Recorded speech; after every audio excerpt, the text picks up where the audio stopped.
Hello everyone and welcome back to the channel PMJ sir. हम लोग class 12 Maharashtra state board से electromagnetic induction के sums कर रहे हैं। प्रीवियस वीडियो में हमारा क्वेश्चन नंबर 8 तक खत्म हो गया है। तो let us start with question number 9। स्टार्ट करते हैं question number 9। An aircraft of wing span 50 metre, तो ये लेंथ की वैल्यू है।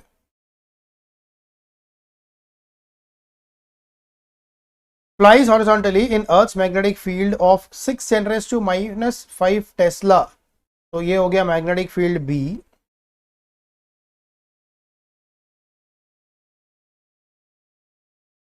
आगे at a speed of 400 metre per second, तो ये हो गया v।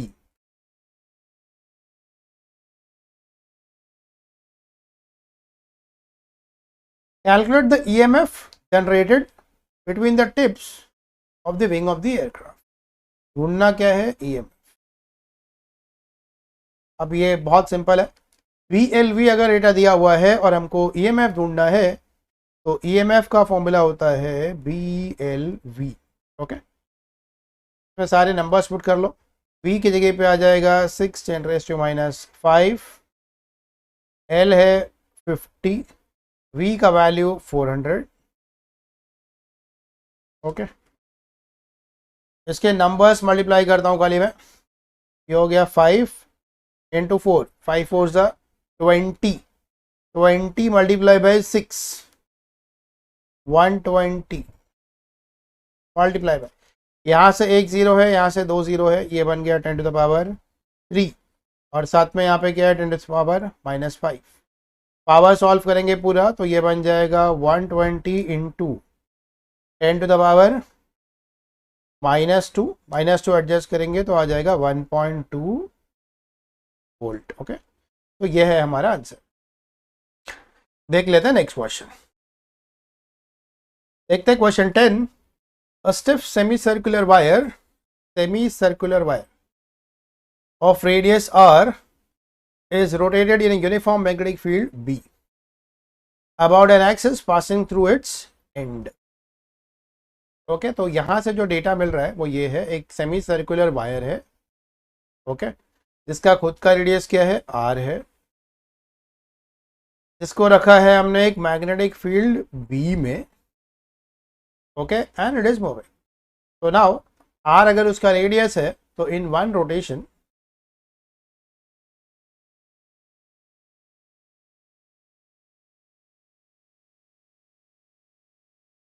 the area traced is, area trace क्या होगा? पाई r स्क्वायर। ओके, अब आगे, if the frequency of rotation of the wire is f, तो फ्रीक्वेंसी भी गिवन है यहाँ पर, f फ्रीक्वेंसी से घूम रहा है ये। Calculate the amplitude of the alternating EMF induced. Amplitude ढूंढना है ईएमएफ का। ओके, क्योंकि ये वायर ऐसे गोल घूम रहा है, कुछ एरिया ट्रेस कर रहा है, तो हम लोग उसका रेट ढूंढ लेंगे, क्या रेट से हो रहा है, मतलब इसकी फ्रीक्वेंसी। तो the rate at which the area is traced।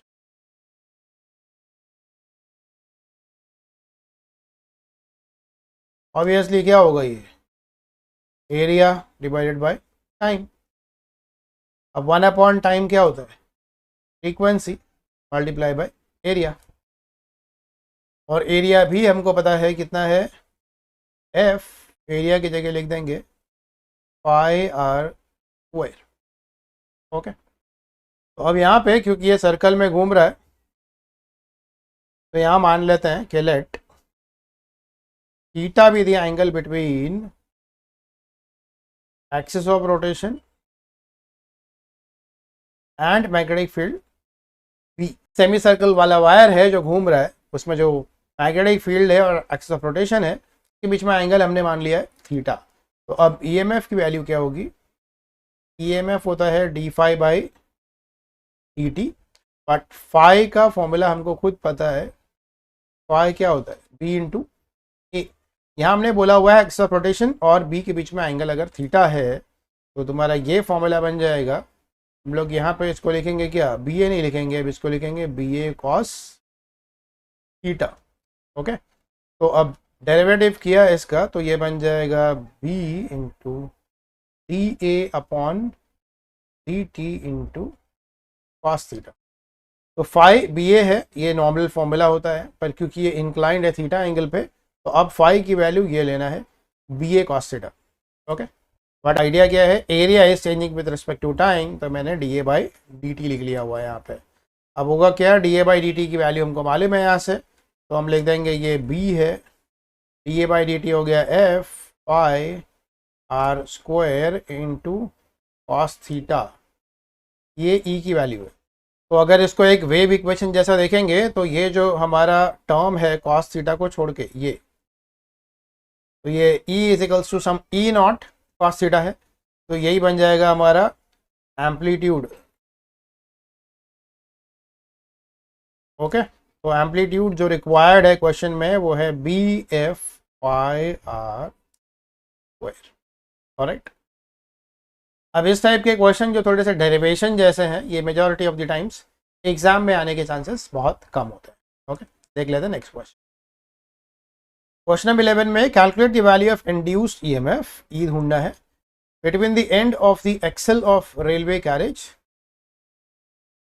Metal है जिसका लेंथ 1.75 मीटर है, travelling on a level ground with a uniform velocity of 50 kilometres per hour. अब ये तीनों डेटा अगर मैं लिस्ट करूं तो यहाँ पे हमें ढूंढना क्या है, इंड्यूस ईएमएफ ढूंढना है। ट्रैक का लेंथ का मतलब है लेंथ वाला वैल्यू मालूम है 1.75 मीटर, के बाद स्पीड की वैल्यू है 50 किलोमीटर्स पर आवर, तो स्पीड का वैल्यू है 50 किलोमीटर पर आवर को कन्वर्ट करना है मीटर पर सेकंड में, तो it is 50 multiply by 1000 divide by 3600, ये होगा मीटर पर सेकंड। हमने क्या किया है, किलोमीटर का मीटर में होता है 1000 मीटर, आर का सेकंड में होता है 3600। ये लिखो, या तो इसकी जगह लिख सकते हैं 50 मल्टीप्लाई बाय, इसको 5/18 भी लिख सकते हैं, कट करेंगे तो 5/18 आ जाता है। ओके, ये बन जाएगा मेरा 250 डिवाइड बाई 18 मीटर पर सेकंड। इसको मैं ऐसे ही रख रहा हूँ अभी। नेक्स्ट है the vertical component of earth magnetic field is, तो अर्थ की मैग्नेटिक फील्ड गिवन है यहाँ पे B V, that is 5 × 10⁻⁻5 tesla. तो अगर हम लोग यहाँ पे गिवन देख ले तो ये फिर से वही है, लेंथ मालूम है, वेलोसिटी मालूम है, मैग्नेटिक फील्ड मालूम है। ईएमएफ अगर हमें ढूंढना है तो ईएमएफ का फॉर्मूला क्या होगा, obviously V L V. Okay, V vertical लिखा हुआ है, वी का फॉर्मूला 5 × 10⁻⁵, लेंथ का वैल्यू 1.75, वी का वैल्यू है 250 डिवाइड बाय 18, तो ईएमएफ इज इक्वल्स टू, तो ये 5 और 1.75 मल्टीप्लाई करेंगे तो ये आता है 8.75 मल्टीप्लाई बाय ये 250 डिवाइड बाई 18 है, इसको 2 से कट करूंगा मैं तो ये आ जाएगा 125 डिवाइडेड बाई 9। पावर अपने पास यहाँ पर है 10⁻⁵। अब ये नंबर यहाँ पे सॉल्व करके आता है 8.75 इंटू, इसको डिवाइड कर लेंगे, ये 13.88 आता है, उसको मैं 89 लिख देता हूँ, इंटू 10⁻⁻5। लॉग का स्टेप लिखूंगा तो ये आ जाएगा। मैं नेक्स्ट स्टेप क्या है मेरा, 8.75 है ये, तो 0 पॉइंट में आएगा, प्लस 13.89 है, 2 डिजिट का नंबर है, तो ये आएगा 1 पॉइंट। ऑलराइट, 10⁻⁻5। अब यहाँ पे क्या करेंगे, 87 का 5 में लॉग लेंगे, ये 9420, यहाँ पर 13 का 8 में 9, ये आता है 1428, इसको ऐड कर लेंगे यहाँ पे, ये नंबर आता है 2.0848, 10⁻⁻5। ई इज इक्वल्स टू, इसका एंटीलॉग निकाल लेंगे कहाँ पे, 08 का 4 में 8, ये आता है 1215, तो ये है 1215, ये 2 है तो डेसिमल आएगा 3 के बाद 121.5 इंटू 10⁻⁻5 वोल्ट। अब इसको अगर मैं ऐसे लिखूं 1.215, 2 डेसिमल पीछे किया मैंने, तो यहाँ से आ जाएगा 10⁻²। पहले से हमारे पास है 10⁻⁵। ओके, अब ये कितना बन गया 1.215, ये हो गया 10⁻³ वोल्ट, जिसको बुलाया जाता है मिली वोल्ट। तो 1.215 मिली, ये है हमारा आंसर। देख लेते हैं नेक्स्ट क्वेश्चन। क्वेश्चन नंबर 12 में the value of mutual inductance of two coil is, तो ये एम का वैल्यू है, म्यूचुअल इंडक्टेंस है 10 milli henry,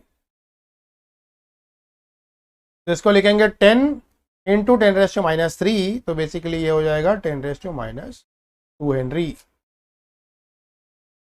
If the current in one coil changes from 5 ampere to 1 ampere, तो इनिशियल करंट कितना है यहाँ पर 5 एम्पियर, फाइनल करंट है 1 एम्पियर, यहाँ से मुझे DI पता चल जाएगा, final current minus initial current, that is 1 - 5, that is -4। अब ये हो कितने टाइम में रहा है 0.2 सेकेंड्स में हो रहा है, तो यहाँ से मुझे DT भी मिल जाएगा 0.2 सेकेंड्स।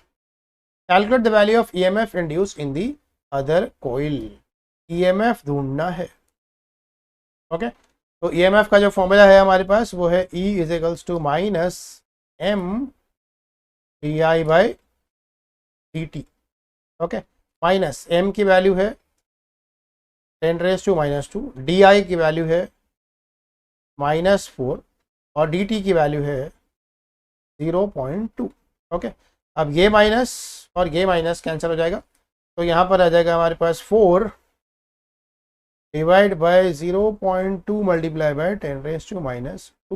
इसको लिख देंगे 40, इसको लिख देंगे 2, तो ये बन जाएगा 20, तो इट इज 20 इंटू 10⁻², और ये दो डेसिमल एडजस्ट करोगे तो ये 0.2 वोल्ट। ओके, ये आ जाएगा हमारे EMF का। ओके, तो ये आ गया हमारा EMF। बट यहाँ क्वेश्चन में देखेंगे तो यहाँ लिखा हुआ था अदर कॉइल, तो अदर कॉइल मतलब क्या है, म्यूचुअल इंडक्टेंस में 2 कॉइल होते हैं, तो ऑब्वियसली जब EMF लिखेंगे तो EMF 2 1 ऐसे लिख सकता, EMF induce in the second. Okay, तो ये खत्म होता है हमारा question number 12। Now with this, I'll stop with the video over here. Remaining questions will come in the next video.